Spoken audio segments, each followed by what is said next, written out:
રજૂઆત કરવા આવ્યા છો? જય માતાજી. આજે અમે આવેદનપત્ર દેવા માટે આવ્યા હતા.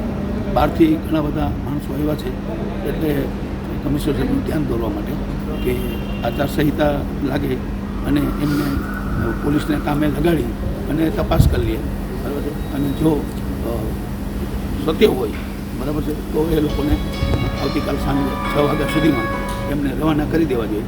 કાયદોની વ્યવસ્થાની પરિસ્થિતિ ન બગડે અને આ આંદોલન શાંતિથી ચલાવ્યું છે.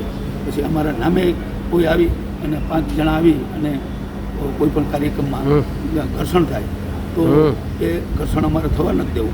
આજ દિન સુધી 40 દિવસથી અમારું જે આંદોલન ચાલ્યું છે એ મુજબ જ અમારે ચાલવાનું છે. એટલે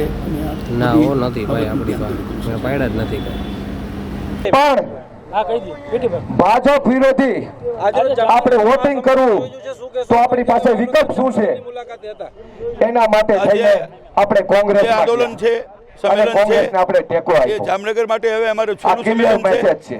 હવે અમે 4, 5 ને 6 તારીખ ભવિષ્યમાં પણ જે રણનીતિ ઘડી છે કોંગ્રેસ રણનીતિની અત્યારે જાહેરાત કરશું અને શું કરવાનું એ સમાજ ઉપર અને આ સંમેલન રથયાત્રા પૂરી થાય 8 દિવસ પછી સંમેલન છે.